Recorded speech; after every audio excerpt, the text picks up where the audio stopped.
50 years from now, what are people gonna say about the Johnson family that you started? What is healthy masculinity in the marriage? What does that look like for you? To me, it looks like loving your spouse, giving her the assurance that I'm here. What did that look like for y'all? Ooh. If you and your wife had to mentor somebody, Yeah, married for 10 years, so like it could happen one day. yeah, you know, what is it like? I would say that it's worth it. Whenever you were receiving a lot of the flack from our family for that particular incident, for not reacting the way that they wanted you to react, how did you deal with them coming down on you? I didn't give it.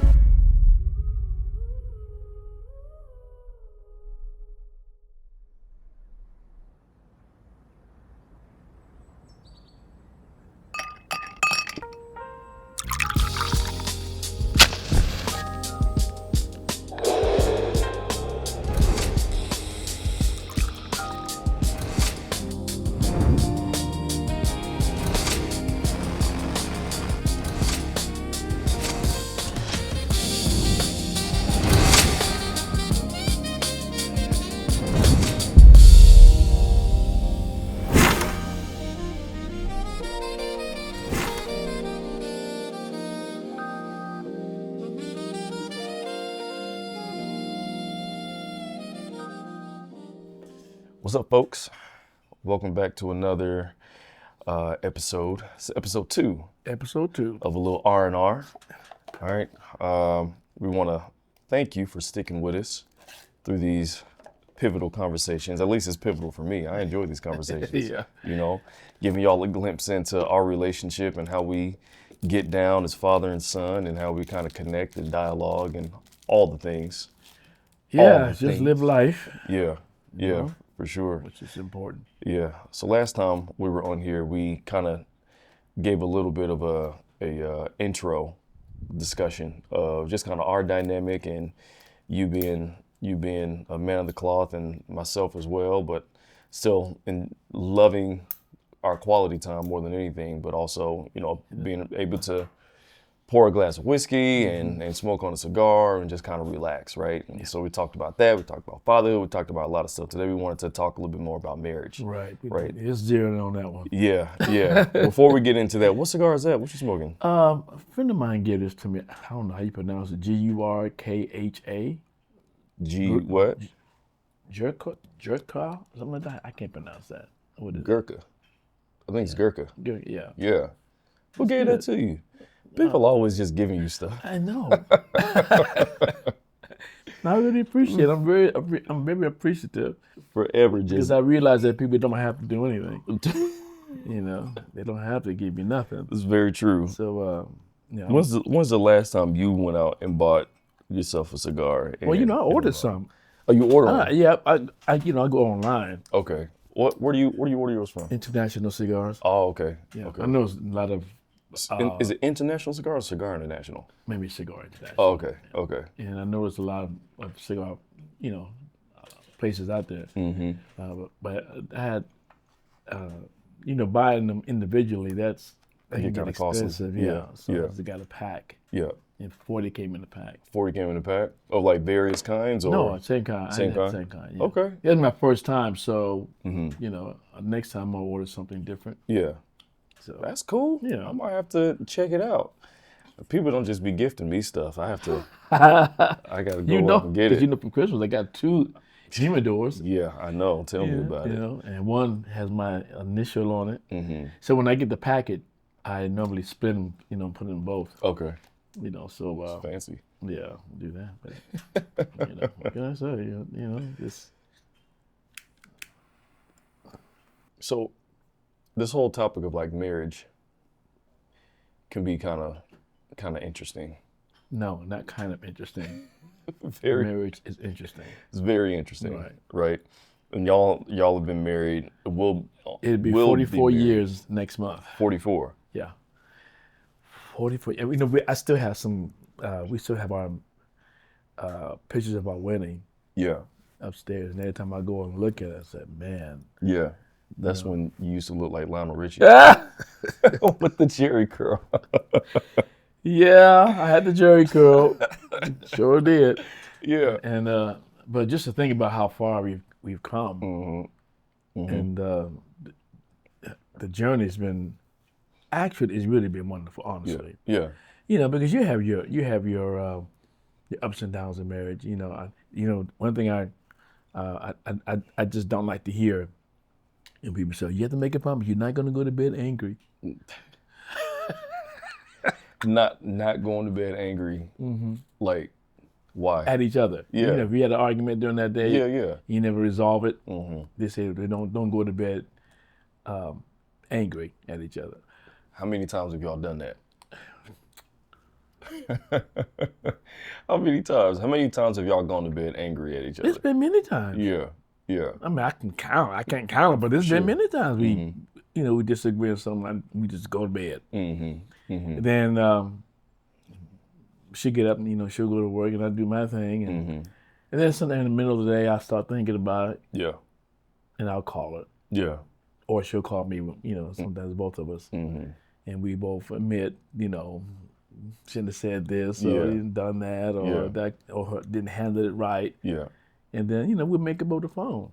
What was that like the first time that y'all had to, like, y'all realize you're married and y'all have to figure out how to communicate and like pick up the phone and call and apologize, or just kind of like apologize in person? Like, how did y'all figure out how to kind of get past those times early in your marriage? Well, we found out you definitely are going to offend each other in marriage. And offenses need to be forgiven.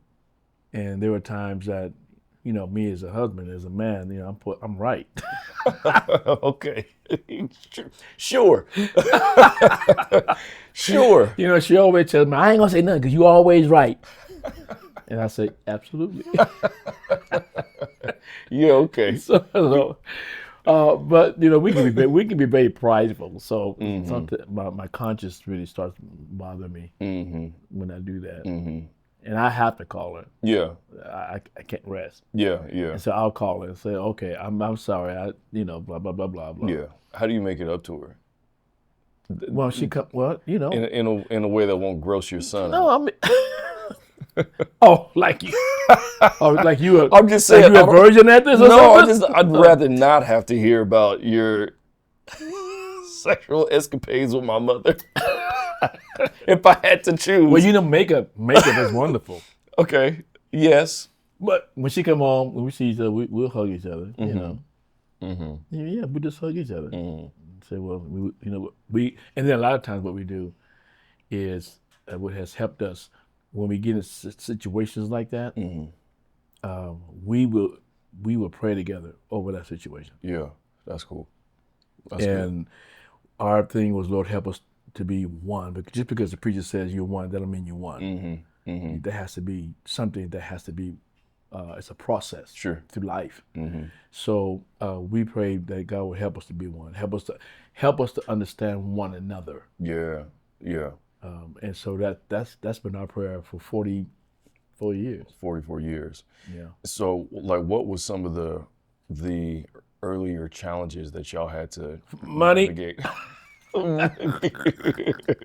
Just like that. That money situation was we're not.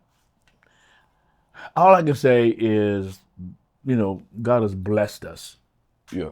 He really, really has, and I know it's Him. I mean, yeah, nice size house. Yeah, y'all drive. Both of y'all driving luxury vehicles. It's just God, and because we don't have that kind of money, but it seemed like things just kind of worked out that way. Yeah. It pays in walking with God. It pays off, and not just in material things. Yeah. In fact, even this morning, I was in my office and I was laying on my couch in my office, and I said, Father, you have blessed me. Yeah. You're rich. I said, you really blessed us. And I said me, I said us, and it's just what God has done, over these years. And I said, I have nothing to complain about. Yeah. I really don't. That's good.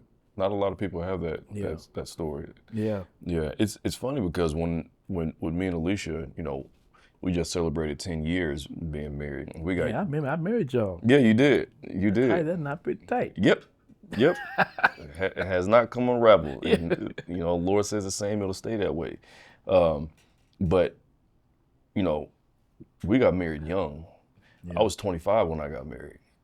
Oh, that's right. Yeah. Yeah. 26. You were 26 when you got married, right? And so, like, it's funny because people that I know now that are thinking about marriage and they hear how long I've been married, they've been married for a decade. Yeah. You know what I'm saying?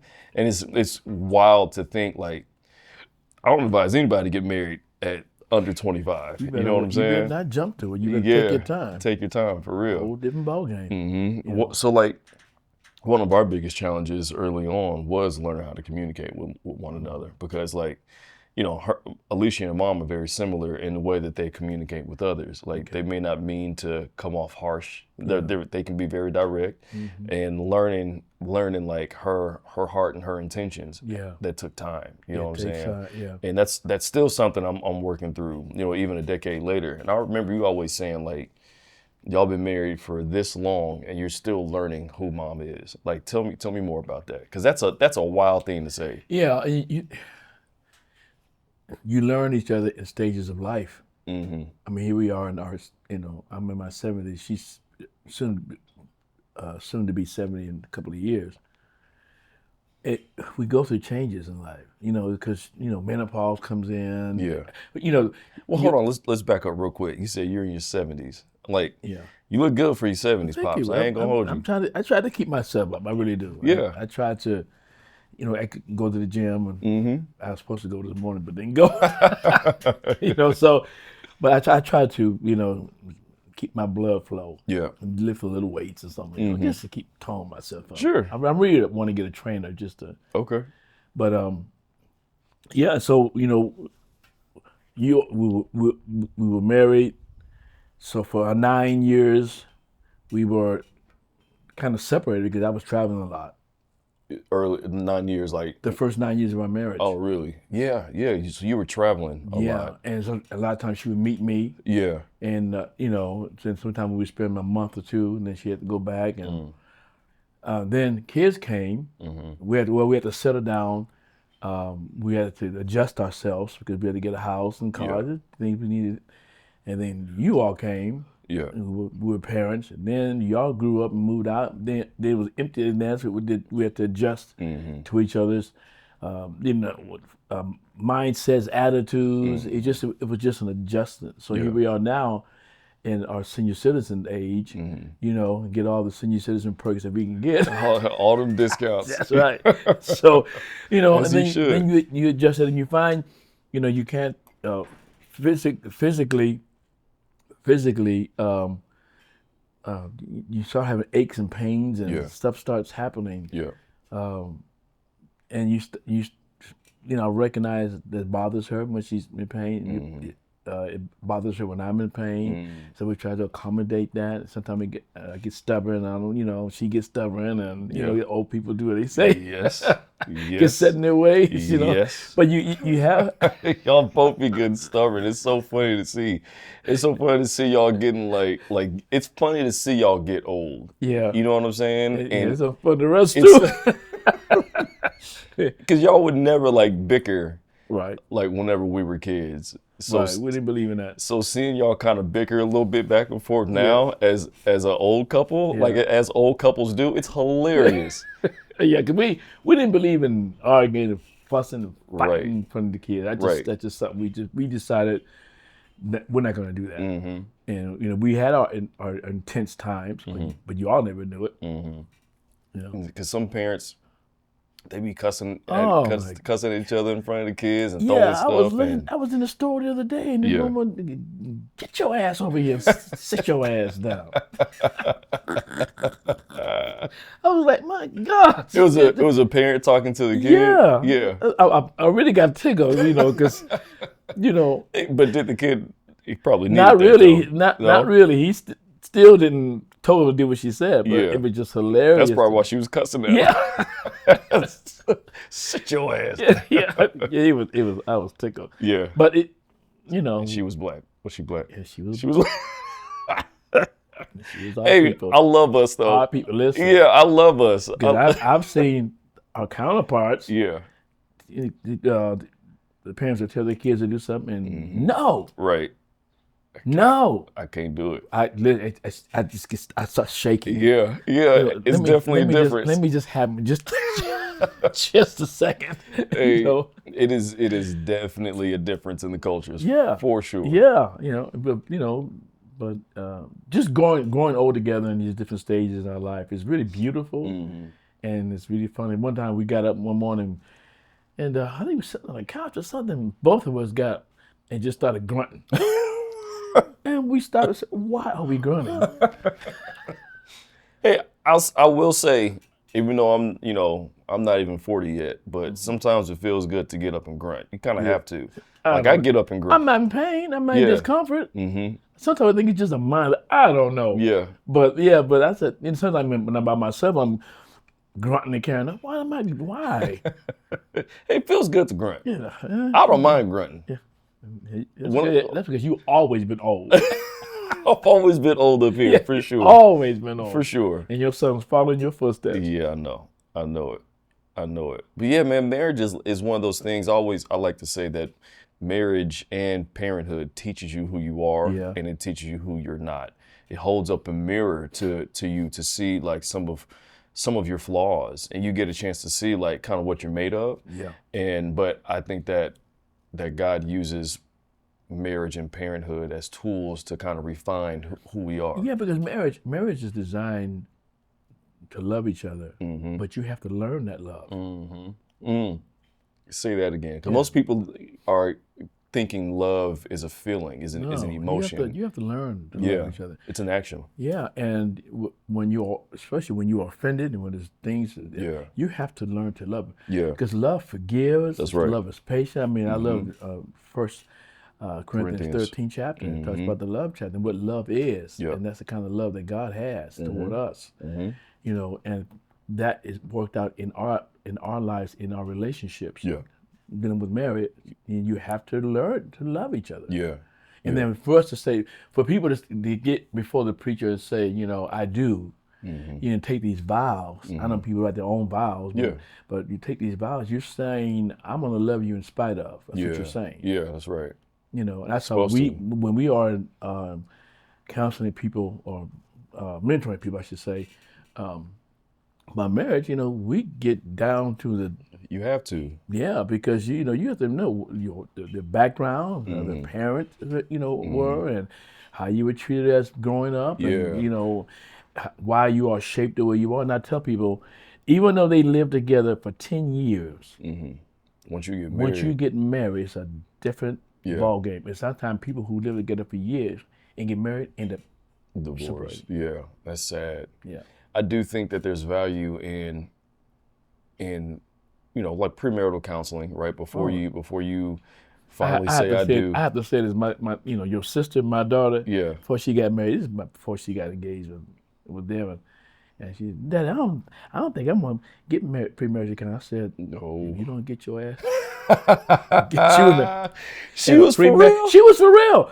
I said, if you know nothing about this, I said, you better get some premarital counseling. What? If it ain't from me, it's from somebody. Right. She was.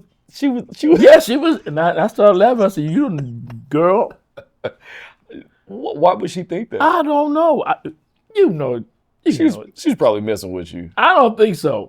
If she was, I said, you better get some counseling. You don't know life that well. So like whenever we went through counseling before we got married, like we dealt with all of it, like in our counseling sessions.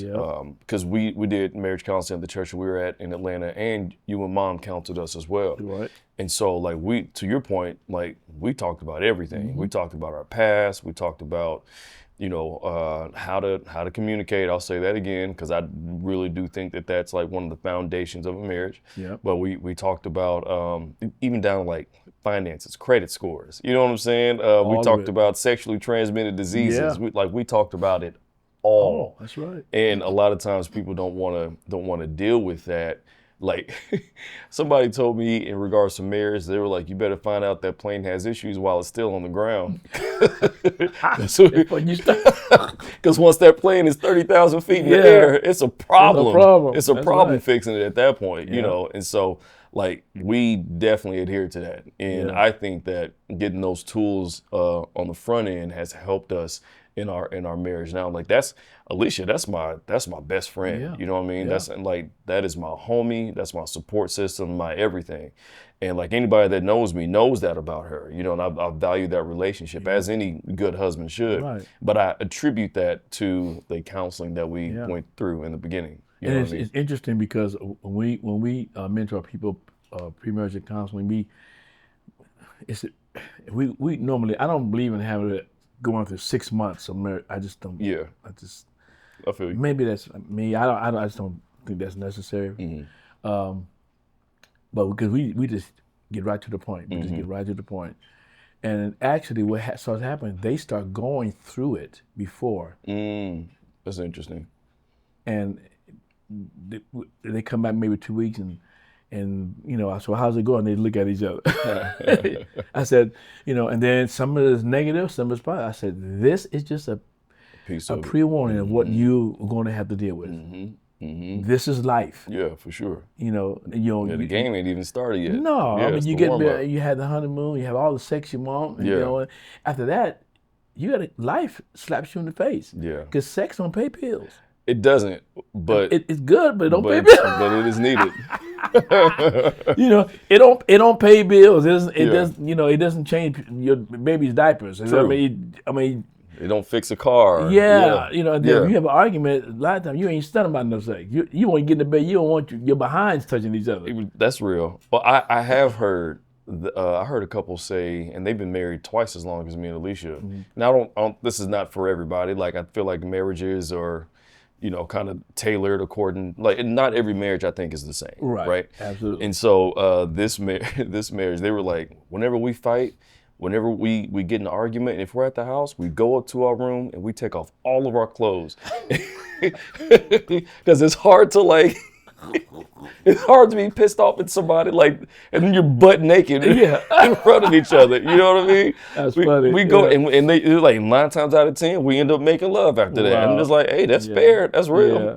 But it's like it just made me think about that. And man, hey, babe, we might need to try that next time.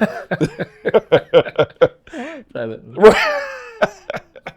Sounds interesting. Right. How that works. Right. Like you said, it ain't for everybody. It's not. But hey, if it works, it works. Yeah. What do you think are some of like the, I guess if I want to say like pillars for you all's marriage that helped you all get to this point? Like if communication is one, what would some other ones be? Well, when we there are plenty of marriage mentors out there in different subjects and people of expertise and all that. But our main thing is laying the foundation. Because if you don't have a foundation in your marriage, communication won't work. Right. Nothing works. Yeah. And having that foundation is important. So we stress that foundational part. When you say foundation, what do you mean exactly? Jesus said something that was really simple. He said, build your house upon the rock. That when the storms come, your house will stand because you built it on the rock. Yeah. If you don't, when life hits and you build it on the sand, your house is going to fall. So we stress the foundation part, and we kind of just lay strategies for foundation. Definitely, I know that every Christian is not compatible. Just because you have a girlfriend or boyfriend that's a Christian, it doesn't mean that you're compatible. That's right. So we deal with, what's your relationship with God individually, and how's your foundation in that respect. and then you have to do that together, and build on that foundation together. And there was a book that came out years ago, which really helped your mom and I. It's called Spirit Controlled Temperaments, by Tim LaHaye, and talked about the basic temperaments of people. And we read that book, and we kind of understood who we were individually. Yeah, so dealt with your personalities and traits and stuff like that. Yeah. So, when we will react the way we react as individuals, we understood where that was coming from. I get that. And so we were able to navigate through that and build on the foundation that God made us with these temperaments. And you're not always right, I'm not always right. Yeah. But we balance each other. Right. Right. And those are foundational things to me. In your prayer, being together, loving each other, just it's a lot of foundational aspect. But that's what we really hit. It's found Because you have to have a strong foundation. Yeah. And when life hits, and life is going to hit, you got to be able to keep it together. Sure. And so when life hit us strongly, we had to, we prayed and said, Lord, we trust you through this. Help us through this. So if we're talking about like your marriage being built on a firm foundation, and if you're Christian specifically, like your relationship with Jesus, your relationship with God, in you all's journey in marriage, like you just said, like life is going to hit you. If you're going through your eras of your marriage, like what do you think was one of the more challenging areas of you all's marriage, and how did y'all get through it? It was definitely finances. Finance, but like, is there a certain time period in your marriage where it was tougher? Yeah, when I was traveling. Well, let me take that back. I think it started when we settled down. Okay. Because when you were traveling, just for context, for people that don't know, you were traveling, you were ministering. Right. You're traveling preacher. Right. So when you stopped traveling, came off the road, and you came back home, that's when life settled. Yeah. And we had to deal with trying to get a place to stay, and your credit, and kids, and bills. And when you couldn't pay the bills, and the stress of that, and bill collectors calling you back in the day would call you, and all of that kind of stuff. They still call you today. I know, because I ignored a call early. Yeah. Let's go on to the next subject, bill collector. But we had to deal with it, and it caused our attitudes to be bad toward each other, our patience to be short. Your mom, I remember she loved her grandmother to death. Yeah, for sure. And so she went and bought this gold necklace, and didn't tell me. Mom went and bought her grandmother a gold necklace. And I went off. At a time when finances were strapped. Tight. Yeah. And it's not that I wouldn't want her to do that. That's right. Yeah. Because I love her grandmother too. It was just the timing thing. It was just the timing. And so her grandmother said, baby, go and take it back. But I bet that hurt Mom. Yeah, it did. But later she really understood. Yeah. But those things were it was a very tight time for us, and emotionally we had to pray a lot of times.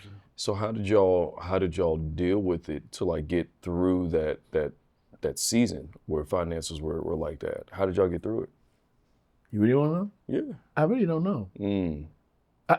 I when I say this is the God thing, it's the God thing. Yeah. So it just feels like it just kind of lifted as the days went by. It kind of lifted. Yeah. We just kept moving. Oh, that's good. Just keep moving.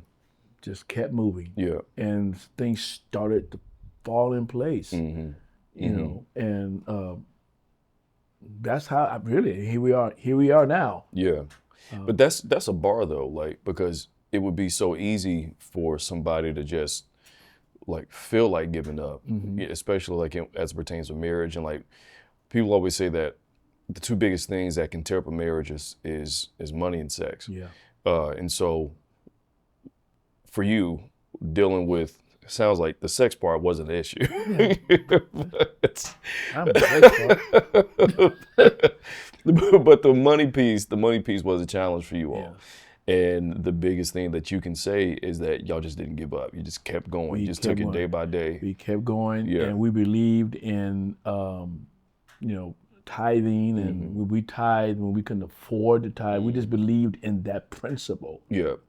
But that just means so much to me, because some people would have called it quits and be like, Yeah. I don't have to, or we don't have to deal with this. We can have a divorce and go our separate ways, and you can have a house, you can have this. I'll take this, I'll take that. It's a business transaction rather than a covenant. Yeah. You know. Yeah, because you separate, you still got the same issues. True. You're just going to have those same issues with somebody else. Because if you're part of the problem, you're taking your problem with somebody else. Yeah, that's real. You can't run from it. You know. Yes, you might as well stick with it.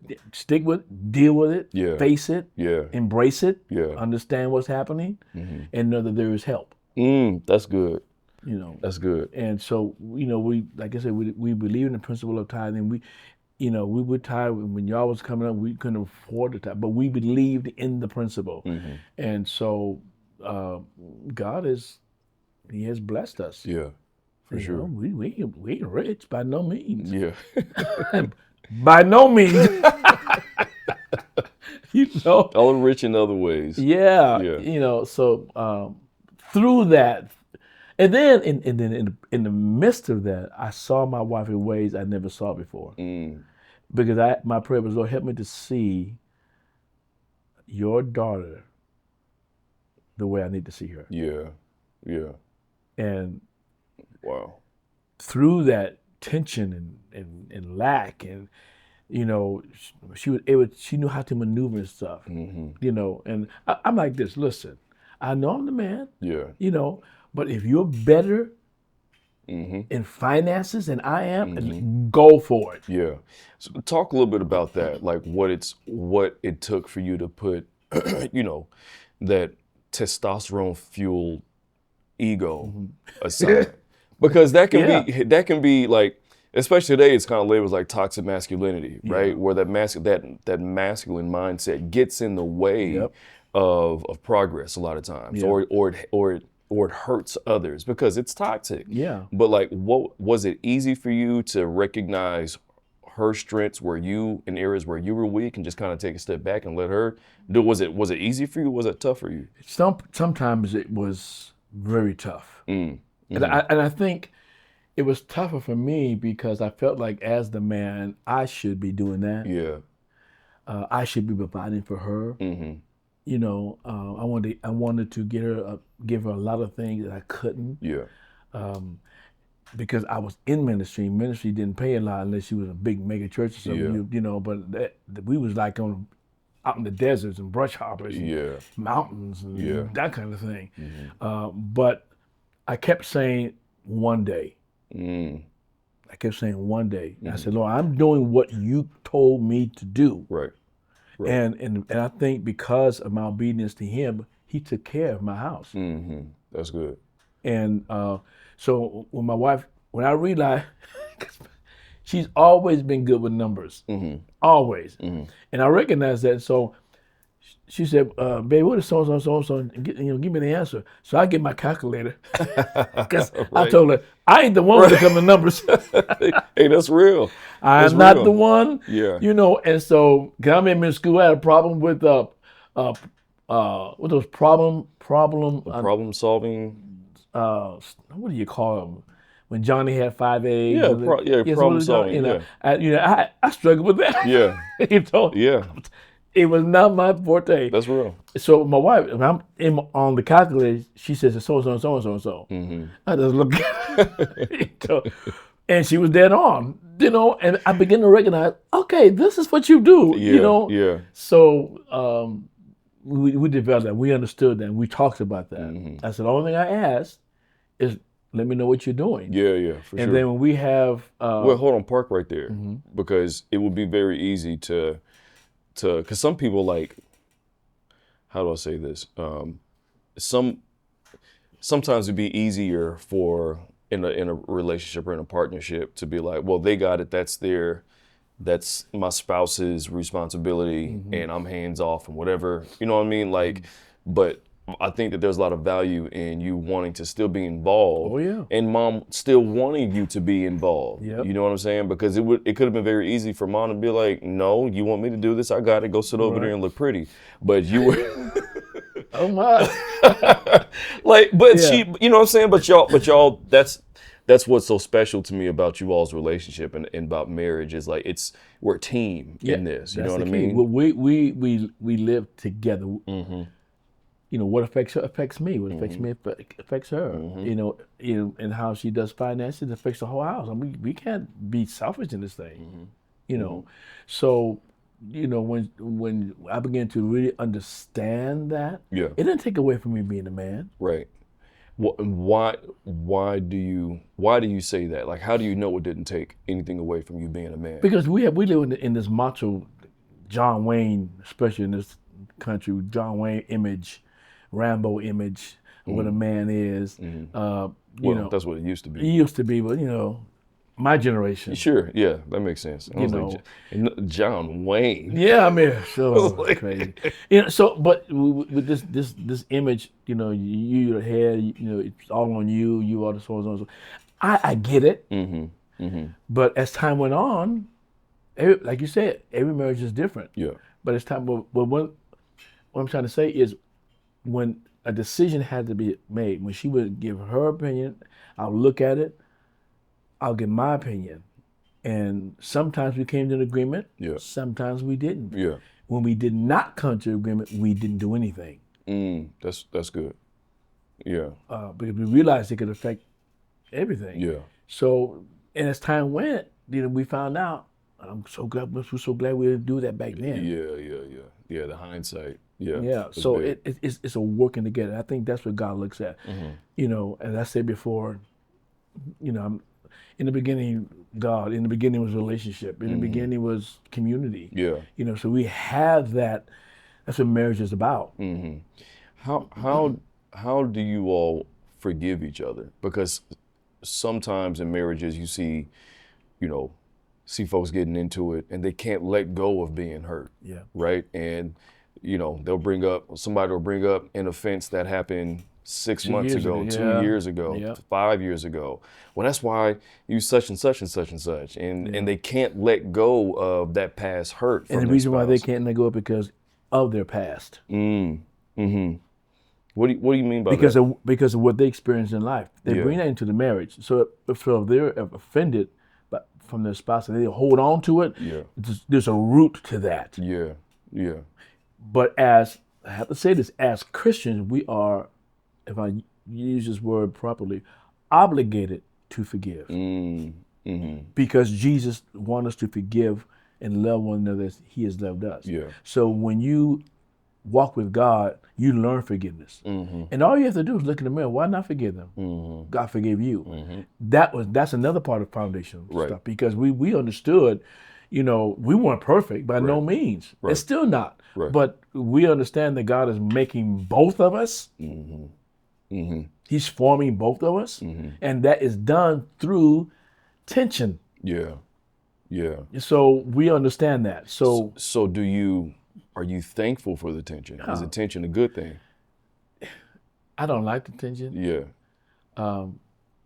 I don't think necessarily God ordained the tension, because that's not God's intention.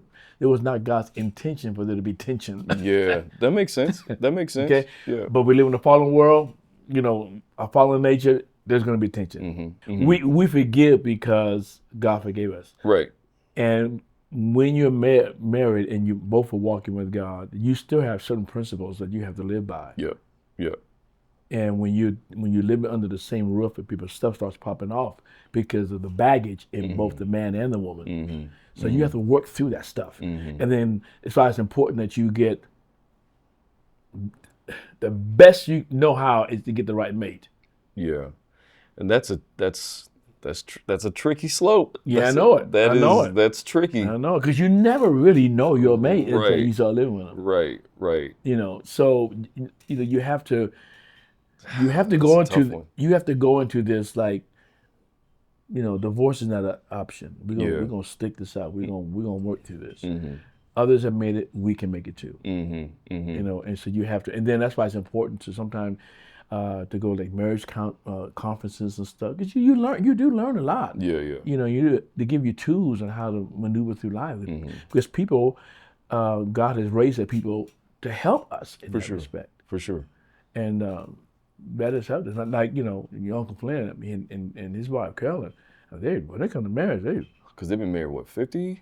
Over 50 over years, 50 man. years. Yeah. I mean, when they come, they are anointed. Nothing. Yeah. So what we incorporated them into our fellowship and stuff, and so we had conferences and they were the main speakers. I mean, they were great. Yeah. But it really helped us through it. Yeah. Yeah. And so during that, we forgave each other, and it's caused our marriage to flourish. That's good. Yeah. You've been asking me all these questions about marriage. How's your marriage?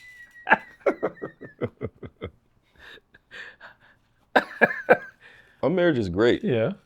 My marriage is great. Like, I mean, so okay, in 10 years, uh-huh. Especially your generation. Yeah. How do you all feel about marriage? What do you think about marriage? I mean, are we compared to your generation and our generation? I'm baby boomers, you're millennial. Okay, so what kind of comparison would you make? I don't. When you say comparison, what do you mean? Like what are some of the differences? Yeah, what were some of the differences? Because a lot of times millennials have different mindset when it comes to marriage. For sure. I think one of the biggest differences some of the biggest differences I can think of as of now are parenting, for one. I think that we take a different approach to parenting. Like, one of the popular phrases right now is like gentle parenting. Who? Gentle parenting. What is that? So it's educate me. So like with gentle, please educate me on that. So like with gentle parenting, like with the kid at the store that you mentioned, right? The mom like telling him to sit his ass, get your ass over and sit your ass down.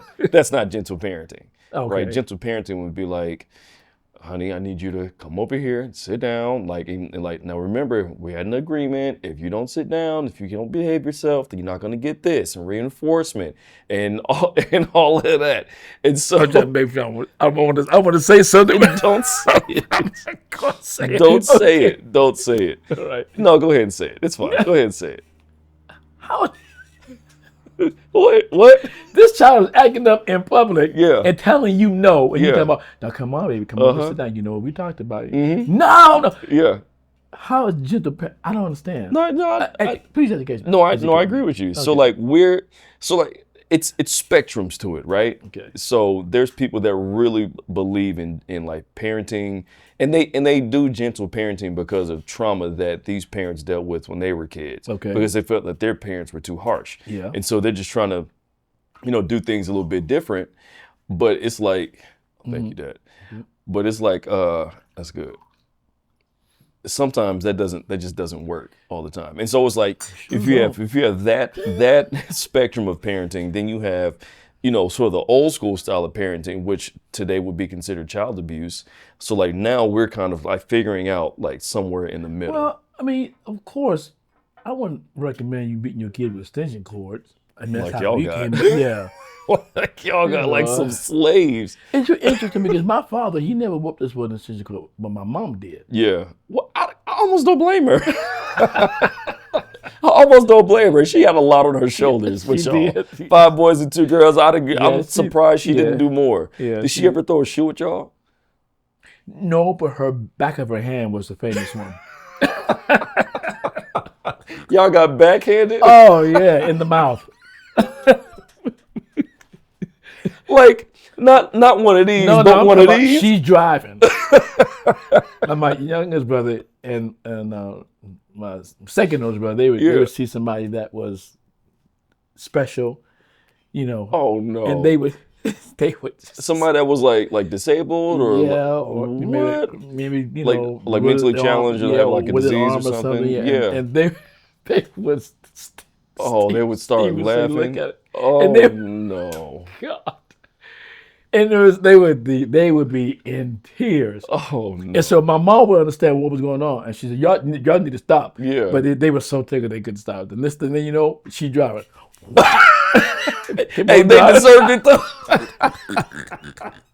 They deserve it. Yeah, you can't be laughing at the disabled community. That's terrible. Yeah, it's almost like a Medea incident. We never get. I mean, but she was famous for that. Yeah, yeah. You know? And yeah, she didn't play when it came to that. And see, that's the thing with us. We're like, okay, because you still need discipline. Yeah. Right. You still need parameters. You still need rules, this, that, and the other when you're raising your kids. But it's like, whenever we first got married and we had Trip, our oldest. I mean, we had him a year into our marriage. Yeah.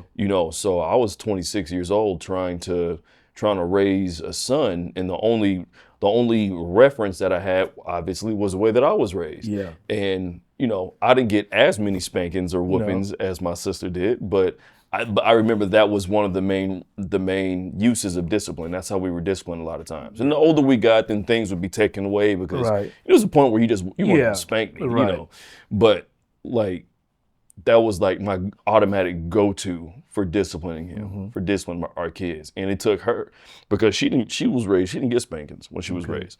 And so like we have two opposite ends of the spectrum. We had to find a middle ground. I understand. And so it was like that was a challenge, and it's still something that we're trying to work through with 3 kids, with various ages. And so I think that's one of the biggest, to your original question, that's one of the biggest things that I noticed that are different between millennial marriages versus like baby boomer marriages. So discipline your kids, but also like we still want to go out and have a good time. Yeah. You know what I'm saying? Like, what? You feel me?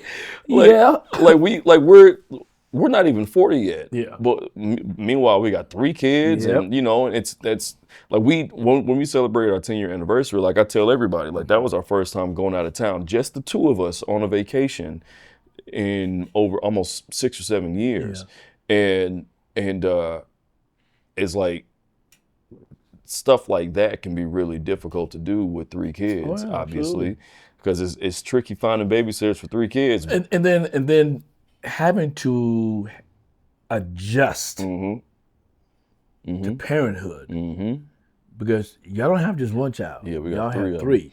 And they're 100 every day. Hey, you gonna know when we pull up.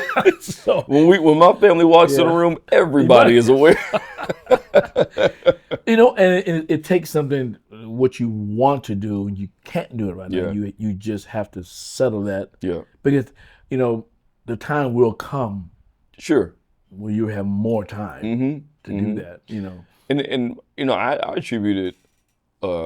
I attribute a lot to Alicia because she's just, as much as like if she could, she would be out doing this and doing that and like having a good time and going to this restaurant and going to that restaurant and going vacation here and vacation there. But you just can't do that right now. Yeah. But she knows that, but she's just been really, really understanding, and that makes it so much easier. Because to your point, like you were talking about earlier, like I would love to be able to fly us somewhere and do this, that, and the other. And like we do okay, like money wise, but it's like the money's not always the issue. It's the kids, which still kind of comes down to the money thing because it just costs what it costs. So that's one of the biggest things. And then also like outside of parenting, outside of like wanting to go out and be active, I think also just kind of like finding the rhythm of life.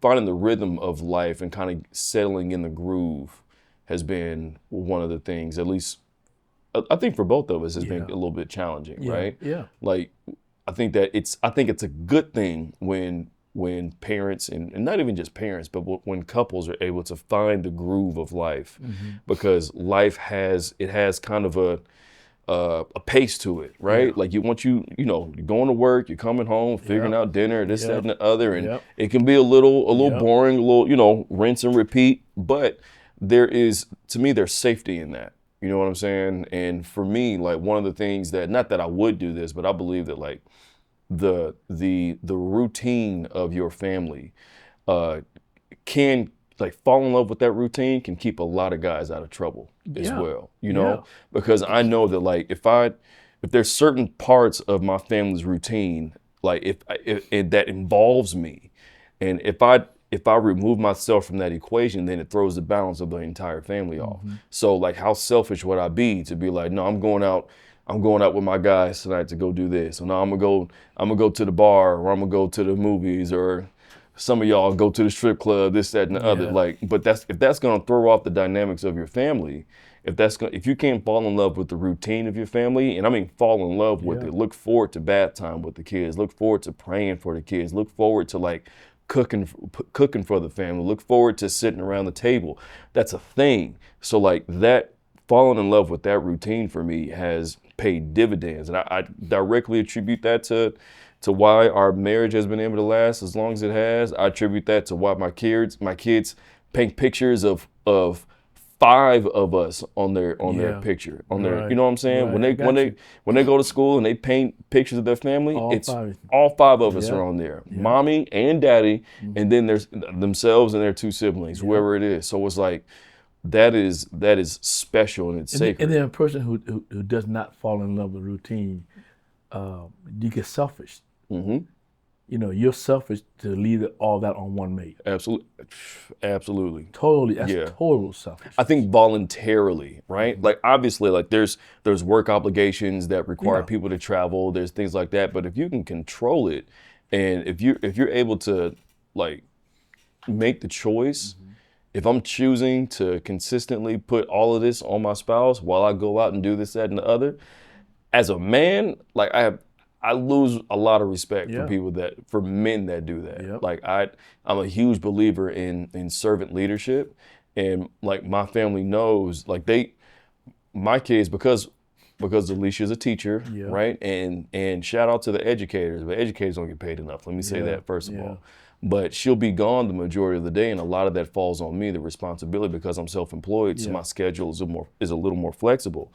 But it's like, what does that mean to because she has to take care of her responsibilities at work, but I'm the one who can be consistently there for my kids.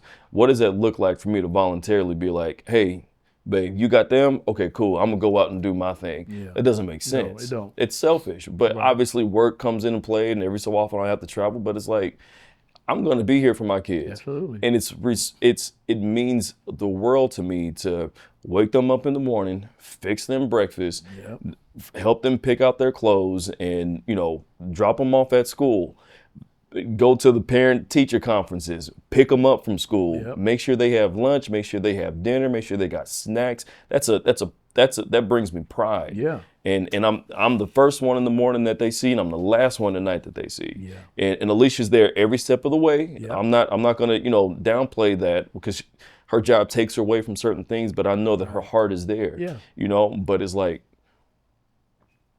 it's something that I can be proud of, because my kids will know, like we said in the last episode, they're gonna know that their dad loves them. Yeah, I mean, you know, because when I come off the road, you know, your mom, you know, she held a job.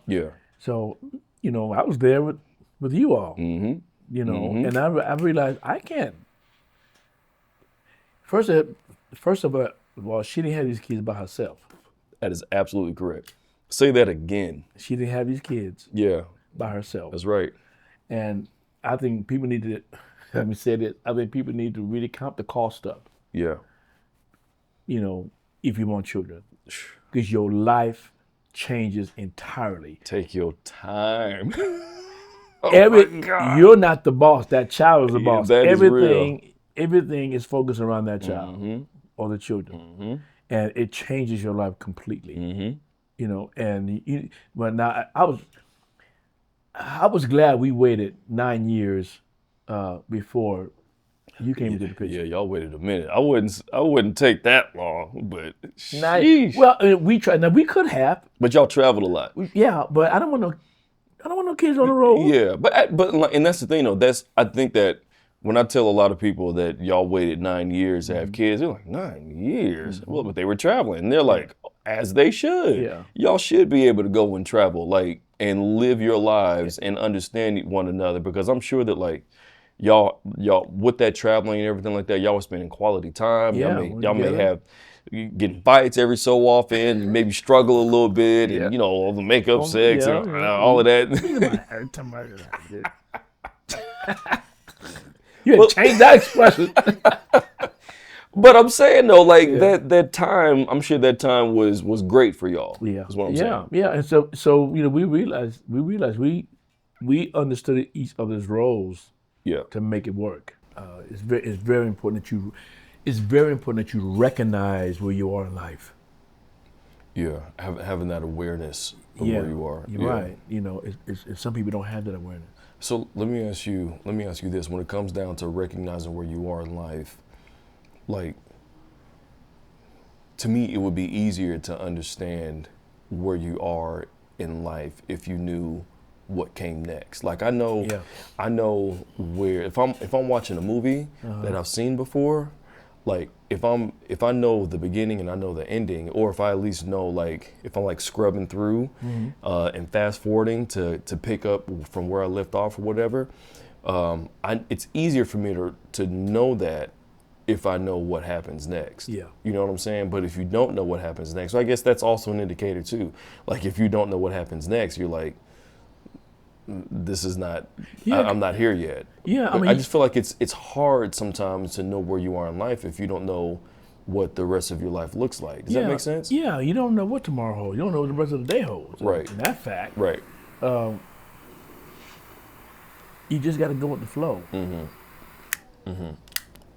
Yeah. You just have to go with the flow. Yeah. I realize that every day I wake up, I realize anything could pop off in my day. Yeah. I can get a phone call or something, but I don't dwell on that. I just let me live my day, and whatever comes, I deal with it Yeah. the best I can. Yeah. So during that time, we just understood that. Where does masculinity, healthy masculinity, if we talked about toxic masculinity in a marriage, where does healthy masculinity in a marriage, what does that look like for you? To me, it looks like loving your spouse, giving her the assurance that I'm here. What did that look like for y'all? Ooh. What did that look You like? know, being single, you have all these women coming at you.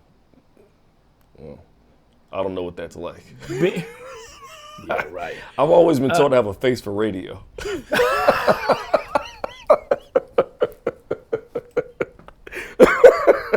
I don't know what that's like. Maybe you do, but I have no clue. You didn't have to laugh that hard either, I though. don't know, it's funny. But being single, you have all this coming at you. Being married, you still got it coming at you. Really? Oh, yeah. This is not working for me, then. Because ain't nobody trying me. No. Because I remember when you was in college, when you come home, people in my generation said, "Ooh, your son is fine." Lord, if I was just 20 years younger. So I was attracting cougars. That's great. Yeah, you attracting Krugers. That's good to know. Yeah, but anyway. But it was a time in the marriage that I had to give her the assurance I'm there. Yeah. I had to give her that security that you are the one and only. I love you. Yeah. And I don't, regardless of what these women say or look like, that don't matter.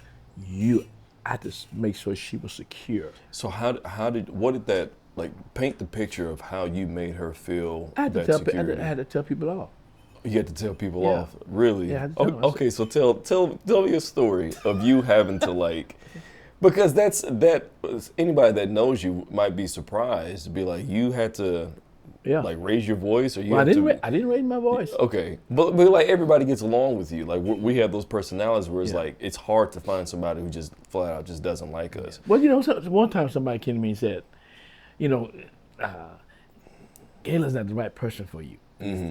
They thought she was less spiritual and stuff. And y'all were married at this point? No, we were engaged. Oh, okay. And I looked at her. I was calm. Yeah. I said, that's who I'm gonna marry. Mm-hmm. If I want to marry a prostitute, that ain't got nothing to do with you. Yeah. And I never had a problem since. Yeah. I was in Washington, D.C. And this is the story. Hold on. If I want to marry a prostitute, that has nothing to do with you. It had nothing to do with you. Ooh, I love that. Yeah. I meant it. I love that. You don't get in my business. Yeah. Just because, don't take my meekness for weakness, because I'm not weak. Yeah, that's right. That's right. And I had to let them know, she is who I love. I don't love you, because she wanted me. Yeah. The one who said that wanted me. Yeah. I said, she is who I want to marry. Mm-hmm. She is who I love. Come on, Dad. That's right. And I meant it. Stand on business. I love it. And then we was in Washington, D.C. You know, long story. There was someone that was thinking about marrying in D.C., but it didn't work out. Okay. So later on, a couple of years, you know, me and my wife got married. We were married, and then I brought her to D.C. and they was treating her real crazy, and they was in my face and all this kind of stuff. I said, listen, I don't appreciate you treating her like this. Right. I said, you need to stop. Yeah. I said, what are you talking? I said, you know exactly what I'm talking about. Stop it. I don't appreciate it. Yeah, that's real. And I had to let my wife know, hey, you are the one. Yeah. I had to make her feel secure. Yeah. You was getting attention like that, Dad, Oh to my where God. Mom was like, Oh my God, yeah. Sheesh. Jesus. Yeah, it was. And my wife, your mother, she wanted to go off many times. I'm sure. But because she was with me and because I was in ministry, blah, blah, blah, blah, she held her tongue. And I mean, you know. Them folk don't want that Now, smoke. you know, they don't want that part. Y'all don't want no parts of Gala. No. Okay, y'all don't want no parts of Gala. And I tell her, baby, just, you know, and when one time we was in the store. Yeah. And so I love this story. Okay, yeah, tell the story. I was in the store. So I was getting something, and the cashier was cashing up my wife, and while she was doing my wife's stuff, she was looking at me, you know, looking at me. And she made a mistake, and the lady said, oh, I'm sorry. She said, well, your mom, she cocked her head to the side, the head on my head. And I noticed her hair was to the side and held it. I said, that's a problem. What's going on? What's going on? That's a problem. It's an issue. She said, if you get your eyes off that man, which is my husband, you would make a mistake. Ooh-wee. And I was like, oh, Lord. And you heard her say it. Jesus have mercy. Hey, I love it. I love it. But I had to, but then it's also, she had to make me feel secure. Because it goes both ways. Because, you know, sure. me was sitting on her too. Yeah. You know, and, you know, she let them know, that man over there, that's my husband. Yeah. Yeah. You know. There was a time, because you said don't take my meekness for weakness, right? There was a incident that happened a few years ago, and I was in college at this point, but when y'all told me the story, it was a story where Mom almost got into it with one of our family members' husbands at the time, right? Y'all pulled up to the crib and she was our family member was trying to leave the house. It was a whole altercation. Was drama. Yeah, and mom was in the thick she of was it. in the thick of it. Right. And she was going off. Yeah. So much so to where it could have been fatal. It could have been fatal. Yeah. Because he was saying, come on in here. Yeah. Come on. Had she entered his home, he would have had every right. He would have had every right to potentially harm or not kill Mom, right? And so I saw where I stepped in the middle of both of them. Mm-hmm. You know, and I was trying to calm her down because she was on 100. And see, go ahead. I'm gonna cut you off. Yeah, go ahead. So like, for you caught flack from our peripheral family for not taking him out. Yeah.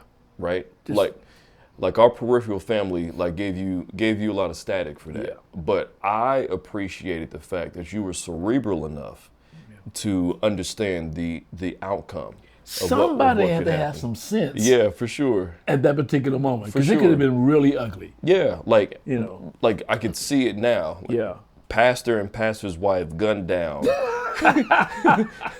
for trespassing. You know what I'm saying? Like Yeah. like I could see it now, Yeah. you know? And so it's like I'm thankful that you know, it's the folks like you that people really should be afraid of, because once, like, if you get to a point to where you're outside your character, Yeah, let me tell you.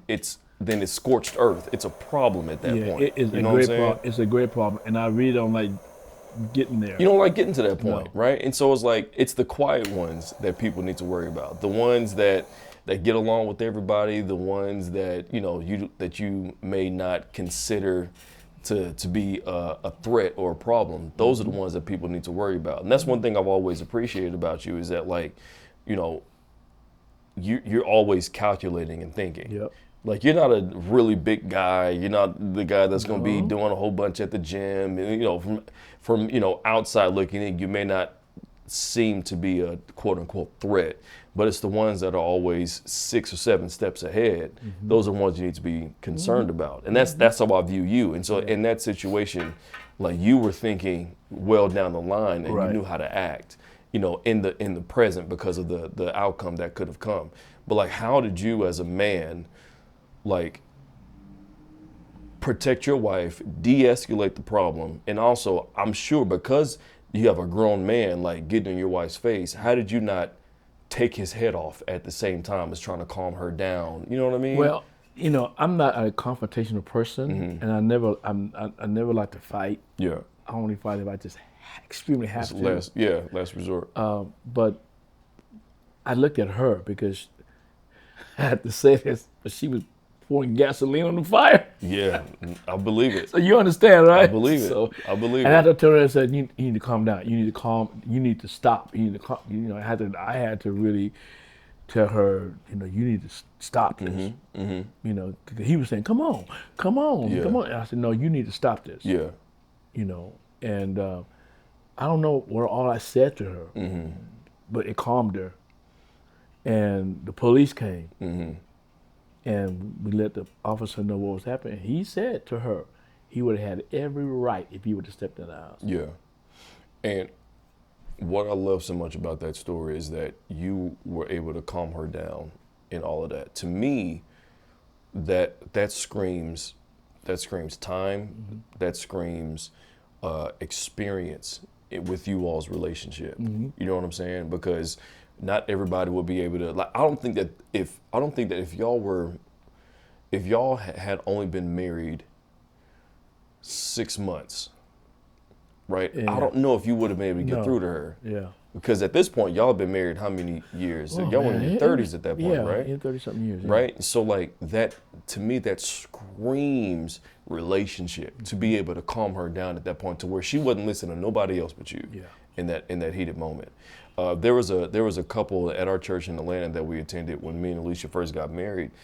There was a couple, it was an older white couple at our church, and I remember them telling the story of the wife. She would have, like, seizures, and she would have like manic episodes, so much so that she had to be hospitalized. And at this point, they'd been married for years, and like decades. And so there was a point where she was in the hospital, and she would have like a manic, like, mental episode, to where she wouldn't know where she was at, like, and she would get kind of egregious and start just kind of like going all over the place. And so her husband came in the room and saw what was going on, and he looked her in her eyes, and he talked softly, and he said, "Carol, calm down.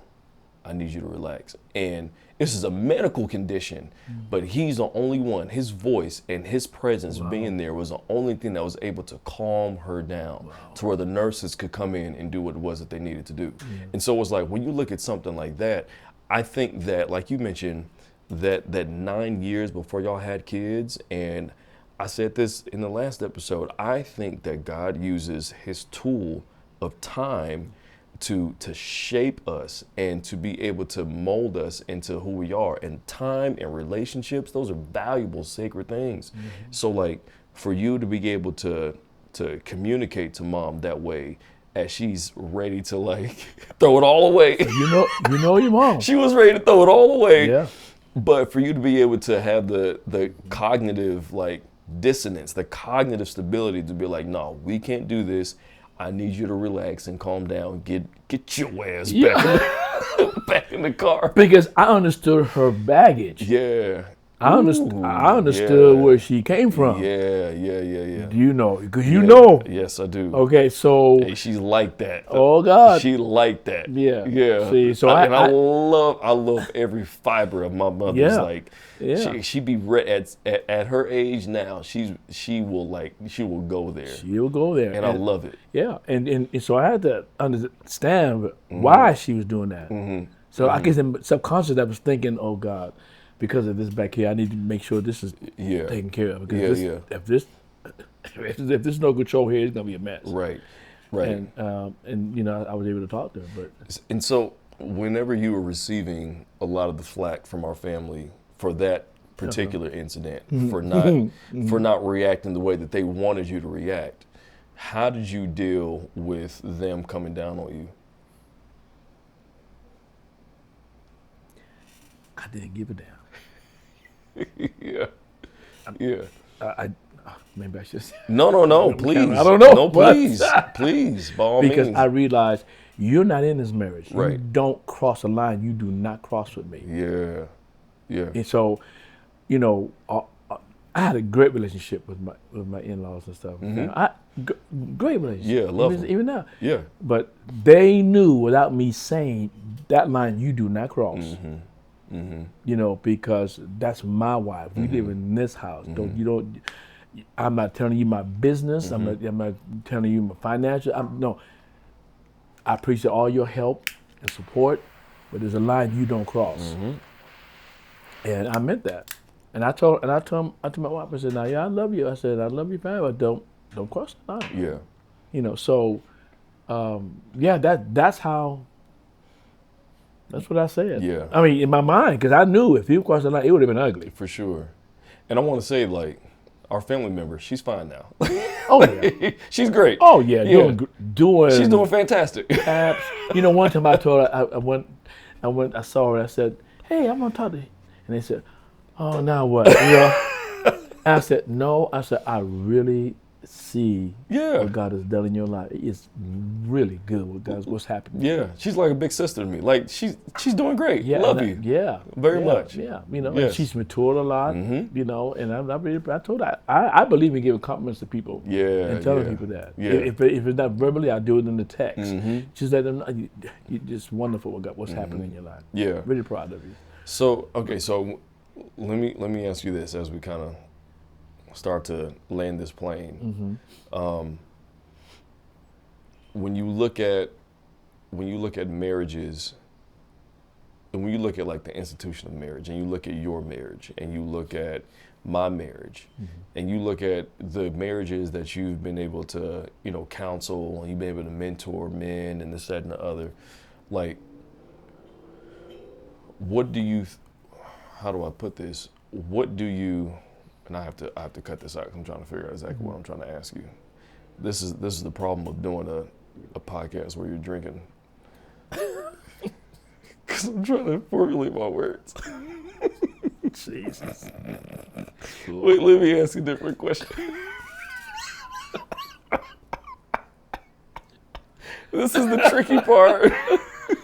Because the tricky part of doing the podcast when you drink it. Look, it's just now 2:00. So should you write it down? I might need to have like some note cards or something. Well, do you want to ask me another question that give me a little bit of time to figure out what I'm trying to say? Just talk. What was it about? Was it something about marriage?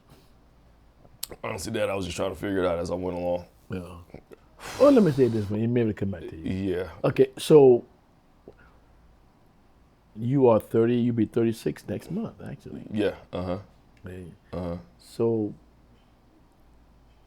what would you say to your generation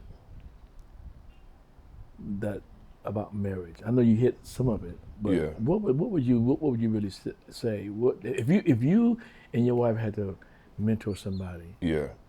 Which is crazy because like that's could be a very real possibility. We made for 10 years, so like it could happen one day. Yeah, you Yeah. know, especially if you just like say your line brothers or something, you Mhm. know. And what would you say? What would you? Uh, yeah. As far as like, as far as what? Just the overall picture. I know that's a broad Yeah. question, Yeah. but what comes to your mind first if a couple comes to you and say, "Hey, we want to get married"? What is it like? Yeah. I would say that it's worth it. Yeah, I would say that marriage is worth it. yeah, It's worth it because number one, you have somebody in your corner that supports you, but you also have the privilege of being in their corner and supporting them at the same time. It's worth it. And like So as you would tell me, what does that look like on any given Tuesday? on a random Tuesday. Mm,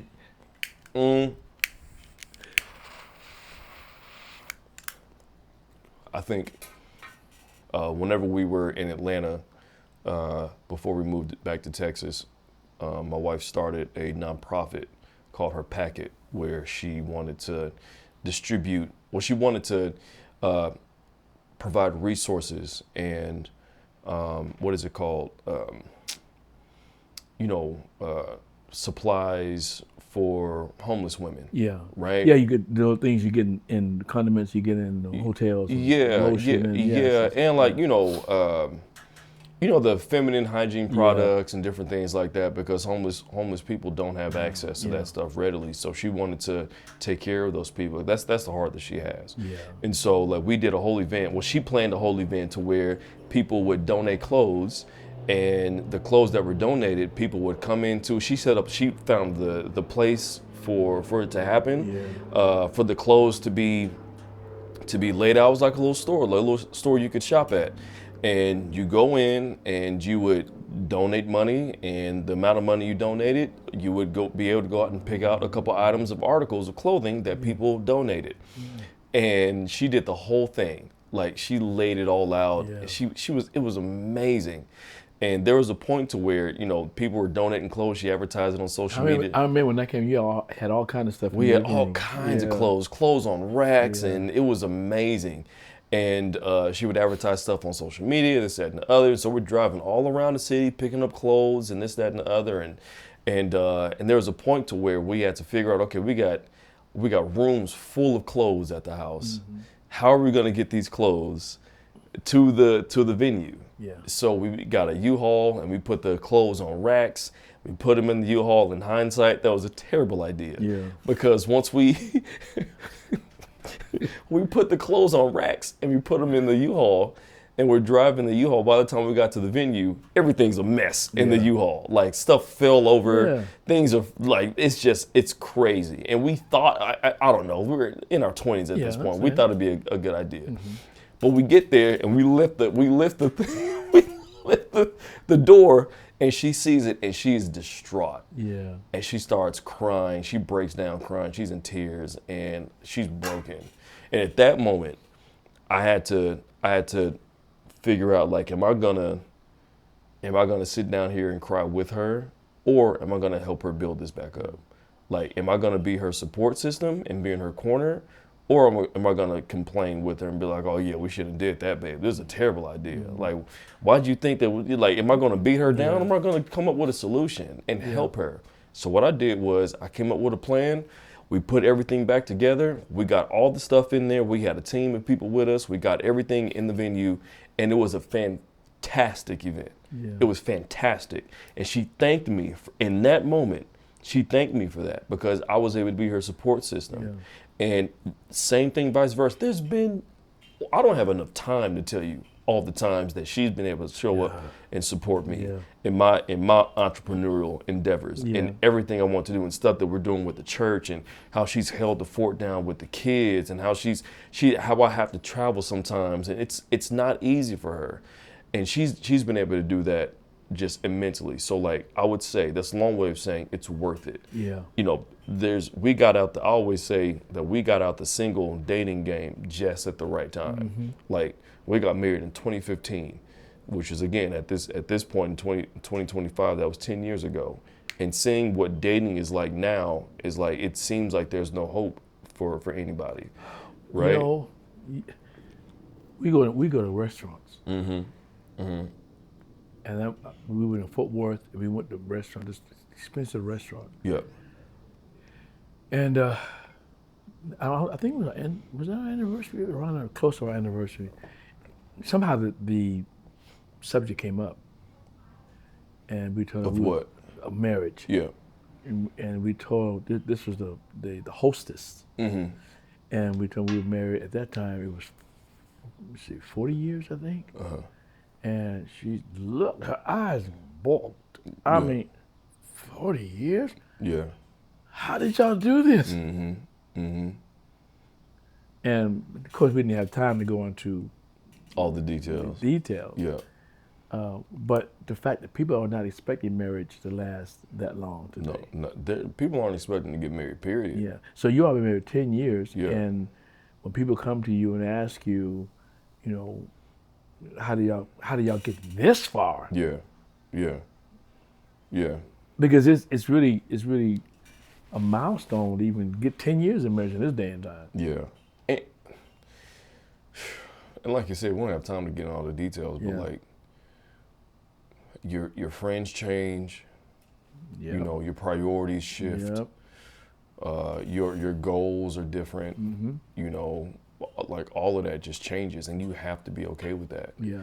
You have to be okay with letting go of certain things and seeing what's truly important for your life, moving forward. So is that what you would say to people if they come to you? Yeah, that's one thing I would say is like, at least one of the things. yeah, one of the things, like be okay with change. Be okay with, like, you know, being open and transparent with your partner and figuring out what your life looks like moving forward. And it may not be an overnight thing to where you can just figure it out. No, it's not. It's not. You know. But what is my saying? I learned. Slow down to the speed of life. Slow down to the speed of life. Yeah. And you know, and I would say that there's so much hope in marriage. You know, marriage has easily been one of the hardest things I've had to do, you know, and it continues to be that. Yeah, because you know you actually. Well, hold on, let me finish because I don't want people to be like, oh, it's hard and that's it. Like, it's one of the hardest, but it's also the most rewarding and it's the most gratifying, you know, at the same time. It is. Yeah. You know, we had some couples over one time, and I told them, I said, there's a lot you can learn about marriage and blah, blah, blah, blah. I said, but if you and your spouse are not willing to die to yourself, You're going to have us talking for another 3 hours on that one. and we can postpone it. We can talk about it later. But if you're not willing to die to yourself, you're going to have problems. Like, that may sound like a crazy saying to somebody who doesn't understand that term. Yeah. But dying to yourself is one of those things where my big brother said this, not by blood, but Julian. Yeah, I know. Julian is the person. That's my guy. We'll have him on the podcast one day. He used to tell me that love is seeking the best for somebody else outside of yourself. Yeah. Right? Yeah. And so when you're doing that, that causes you, to your point, to die to yourself because you're realizing that, you know, you are not the most important, but the person that loves you, the other person that's hopefully seeking the best for you is the most important. So that's when you have that cycle of community, of communion, of covenant, of partnership, that cycle where I'm seeking the best for you and you're seeking the best for me, like it's nothing but love. That's and right. it's a beautiful thing that and happens. it is, to go there, it is a reflection of God. Absolutely. You know, and every time I look at my wife, I walk in the room and she sleeps. All right. Where is this going? Where is this going? No, Where is this going? Hold on. no. Every time I look at my wife and I walk in the room, she's asleep. Where is this going? Because I know where it would go for me. If I walk in the room, because that's time I'm up reading and stuff, and I walk, and she's asleep, and sometimes she doesn't know this, so she'll know She now. gonna know now. Yeah, but when she's, sometimes I just stay there and look at her, and I am so grateful Yeah. for her. Sometimes my heart just gets overwhelmed Yeah. when I think about her, I love that. and realize, and I have to say this, I would not be the person I am to this day without her. Say it again. I would not be the person I am today without her. Yeah. And I realize that, Yeah. and it's just, I don't know what I'll do without her, honestly. Because of the years we spent together and all the things that we've gone through, it's drawn us so closer together. Yeah. And marriage is something that is beautiful. Yeah. It really is beautiful. I know there's a lot of negativity about marriage today. Yeah, it I is. know there's a lot. We are flooded with negativity in marriage, especially from celebrities and they get married 7 times. And I mean, but when you understand what marriage is really all about, and I think that God is the one that instituted marriage. Yeah. He did. He is the only one that knows how marriage should work. For sure. And so when we look at him and what he said about marriage, when we apply those principles, it's a beautiful thing. Yeah. Definitely. Beautiful thing. Yeah. And then you think about the family, you think about the kids, you think about grandkids. I mean, here we are, our age. It's so beautiful. Yeah. To me. Yeah. And I know everybody doesn't have that, as we say, testimony, but Yeah. but it's story. a beautiful thing when you do it God's way. Now, and I'm not saying now, let me put this in here. Sure. Because even though you do it God's way, your say for instance, I know Christian parents that may have had a special needs child. Yeah. Yeah. Or tragedy may happen. Yeah. And they're following the Lord. Yeah. But it's your mindset about that. Okay, we have this special needs child. Okay, let's pour our love into that. God allows things to happen for a reason that we don't fully understand. So everything is not rosy peace. Yeah, there are situations that people deal with in life. You know, but I believe that when two people say okay and they understand, they love God and they understand that God has a purpose for this. Yeah. Yeah. It can be beautiful. For sure. But getting there, it's tough. It's tough. I agree with that. So, but marriage is beautiful. And I know people have been redefining marriage, but again, if you're gonna go, biblically or how God looks at marriage, you see it and it's wonderful. It's just. I heard someone say a long time ago that God's name is El Shaddai. El is the masculine, authoritative part of God. Shaddai is the many-breasted one. The El represents the man, the father. Shaddai represents the mother. Yeah, the compassionate one. Yeah, definitely. And not that fathers can't be compassionate, right. But it's something about mama. Yeah. Yeah, and when I say compassionate, like there's a verse in Exodus and it's also in Psalms and it's all throughout the Bible that describes the characteristics of God. I was reading that yesterday morning. Yeah. That when God appeared to Moses, and while he was passing by Moses, he said, "The Lord, the Lord, full of compassion, and mercy, and long suffering." And slow to anger. I was like, that's God. And faithfulness, yeah. That's him. Absolutely. But that compassionate, the Hebrew word, I don't want to butcher it, but the Old Testament was written in Hebrew. So when we look at that word compassion, it talks about the mother's womb. Right? So it's as a mother would care for her child. Yeah. And that's that speaks along with the many-breasted one. So Yep. I agree that that God is both compassionate Yeah. and stern when He has to And I be, also and heard caring. another definition of compassion. Compassion is just not like feeling sorry for a person, Mm-hmm.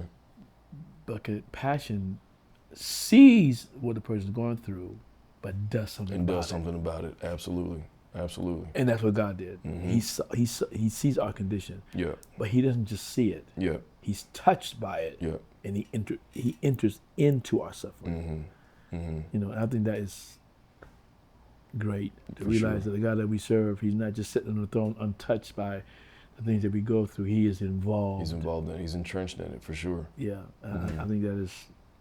So marriage is something that, my wife says a lot of times, marriage reflects the Trinity, or reflects the character of God, because Mhm. you have that relationship, that fellowship between the triune God. Mhm. I don't want to talk theology right here, but that's what it is. Yeah. And so that's why it's in our DNA as human beings to have uh, communion, Mhm. and we need people. Yeah, we need people. Absolutely. You Yeah. know, and it's very very important that we realize that marriage is a school that you learn a lot, because if marriage is dismantled in the way God ordained it to be, society is dismantled, Yeah, I agree. because it affects across the board. I don't care what people say. It's something about the scriptures that God handed down to us, that how He wants us to absorb them and study it and Mhm. look at it and submit ourselves to it by the power of the Holy Spirit. And when Mhm. we do that, when we are willing to surrender ourselves, Mhm. then wonderful things come out of that. So let me land the plane again, even Okay, more. yeah, second time. Second landing, because we're going on probably about 2 hours now. Is it? Yeah. Okay. Which we do this all the time, so it ain't nothing for us Yeah.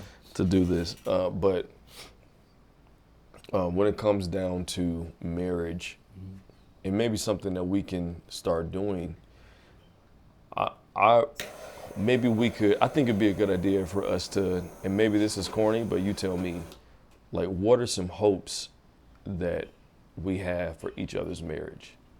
What are some hopes? Yeah, some hopes. Yeah, what are some hopes you have for my marriage? What are some hopes I have for yours? So I'll go first while Okay. you think about it. You can go first. Okay. One of my biggest hopes that I have for you all's marriage, like y'all have been able to, from the outside in, be able to achieve so much in your marriage with a loving family, 2 kids that are, quote unquote successful, whatever that means to you. But for us, like your kids have families of their own. Y'all are grandparents now. With all that God has blessed you with, my hope is that the prayers that I will not cry. I'm not gonna cry. I'm not gonna do it. Come on, cry. I'm not gonna do it. I'm not gonna do it. I'm not gonna do it. This is one of the biggest things I get emotional about right here. But like my prayer is that you all's secret prayers and longings and things that you want God to do, that you would see those things before you leave. Yeah. Right? Like, you've said this, that y'all are in the 4th quarter of your lives, and even though you're in the 4th quarter, like anybody that knows sports, that's where the magic happens. Cowboys are known to come back in the fourth quarter. Hey, to come back, okay? Yeah, like I know a lot about. Cowboys. Like I know a lot about. Wait, I mean, you know a lot. Wait a minute now. You be pandering to I know, no. I mean, I'm not a cowboy. I mean, football is something I watch. I can't watch it every day. When football season come, I just can't.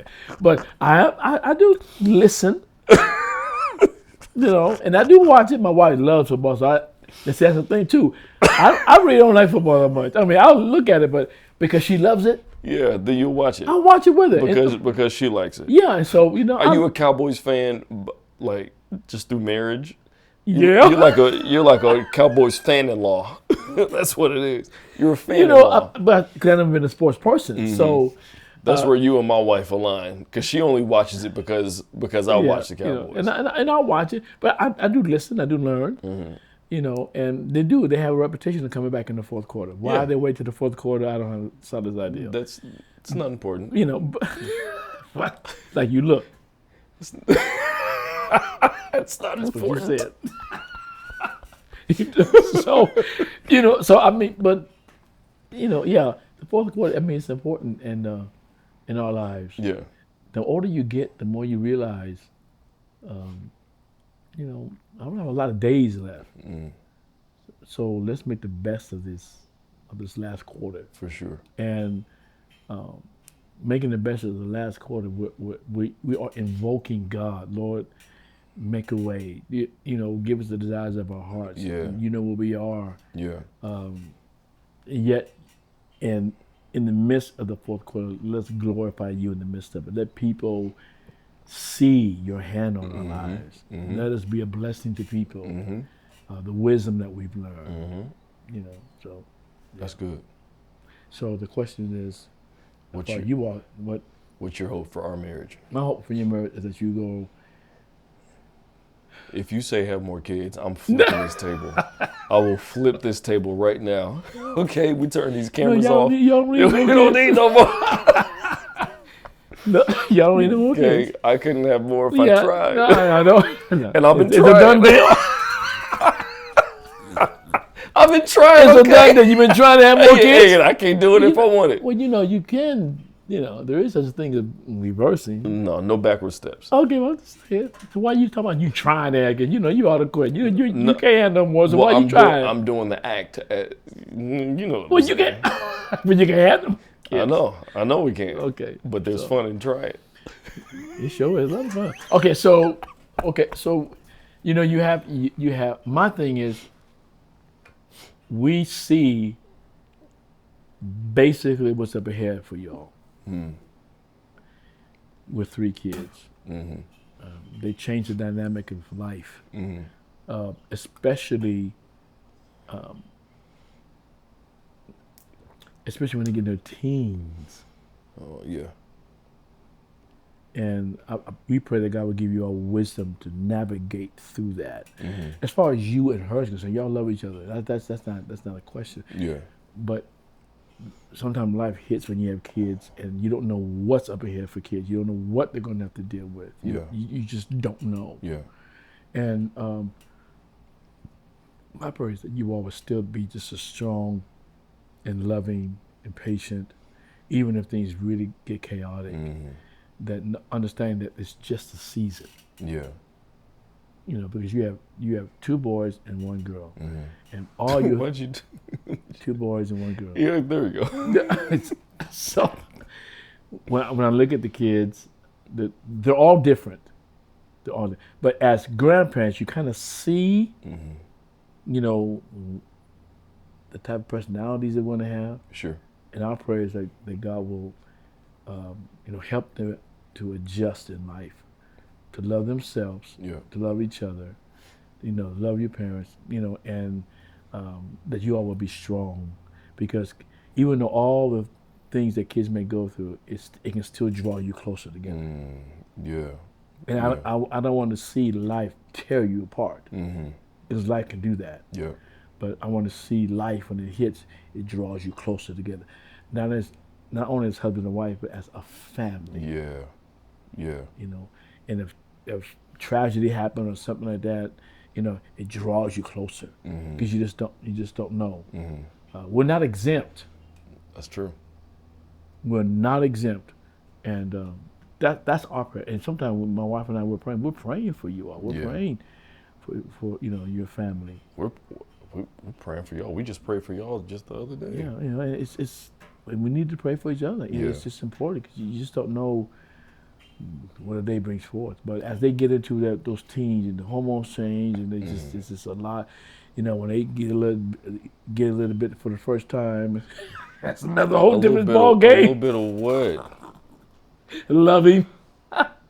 Oh, boy. When that happens, when that Pandora's box is open, it's another different ball game. Yeah, Okay, for sure. it's just life, Mm-hmm. and I pray that God will keep you all Yeah. as a family together. That after your mom and I are long gone, you can still stand, and love each other and carry each other through these stages of life. Yeah. That's our prayer. Yeah. You know. When you think about your family, what is your hope that people would say about your family? No, all of us. Yeah, all of us. Let's say like 50 years from now, what are people going to say about the Johnson family that you started? There was a person that came to me one day and said, and they still say it today. They say, your kids are exceptional. Oh, wow. Who was this person so I can send them some flowers? They said, and at least these are their words. You've done a hell of a job in raising your kids. Wow. Wow. And they say every time they look at us and see us, they see what we've done, and the uniqueness of the family, family togetherness, and what a family should be. And I know they probably crave what we have, and I want people to look at our family and say, "That's what we want. We want to. We're not the Huxtables, Not at all. but but I want people to look at our family and say, "Wow, I want a family like that." What did they do to have a family like that? And that, to me, is the whole reason why we're doing this podcast. Yeah. Right? It's not any particular thing, because our family should not be the way that it is, statistically speaking. Right?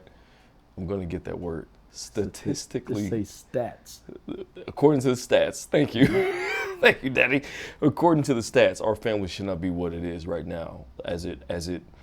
From your background and Mom's background, Yeah. we probably should not have the family that we have. Yeah. The X factor in that has been God. Yeah. Has been the Lord. And we are not blind to that, right, at all. And that to me is why we're doing this podcast, is so that people that, to your point, do wish that they could have a family similar to this. It's not like we did anything special or anything different. It's that God was in the middle of it all, from start to beginning. And from start to the finish. I mean, yeah, and we invited Him. Yes, right. That's right. We took all of our frailties, all of our trauma, all of our hurts and pains and wounds, and we gave it to Him. Yeah. And asked Him to work it out. Yeah. And to heal us deep within. And He's still in the process of healing. But it's Him. We give Him all the glory, and that's what I want people to look at. Because what's happening right now, many people don't have it. Yeah. Yeah. And I want people to say that's what I want. I want to live. I want the father to say, I want to live my life to have that type of relationship with my son. And I want the son to say, I want to glean all that I can from the father to pass that on to my sons later. Yeah. So that's what I really want. And I think, because you hear stories and testimonies of people's lives, and you hear it, and it kind of moves you. And sometimes you say, "Man, I would love that." I want that same thing. I want the Spirit of God to take what we have and impress it in people's hearts. For sure. That He will say to them, they did what they did because of Christ, because of Him, and you can't have nothing better than that. That's good. So I'll say this: I love you. Love you more. Appreciate you. Appreciate you more. It's a privilege to be able to do this with you. This is precious. I've never.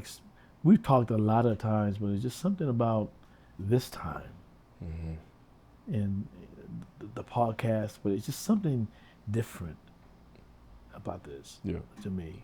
And I feel so honored that God would give me a son like you. Same, Dad. Yeah, just don't start crying. I'm not making no promises. I ain't making no promises, man. I ain't making You no know, yeah, promises. I feel so honored by God to have a son like you. Because a lot of fathers don't have sons like that. And a lot of sons don't have fathers like you, man. Yeah. Like we said it before, and I mean, it's. I think that it is important that people value their dads regardless of their father's, shortcomings, regardless of their father's mistakes, Yeah. regardless of their father's words that they've said that may have been hurtful. Yeah. I was fortunate because you've always been really intentional with how you raised us, and I'm grateful. I'm just grateful. Yeah. Like, I'm grateful because I didn't do anything to deserve having a dad like you, and I could have been born on the other side of the Yeah. world in poverty with. I could have been born on the you side of the know, world. I didn't Yeah. have to have the mother and father that I had. Yeah, I yeah, didn't have to have that example. yeah. And this doesn't make us any better than anybody Right. else, Right. but I do think that it's important that we take advantage and that we lean in on what we have. Yeah. And my hope is that people, they lean in on what they have, and hopefully are able to.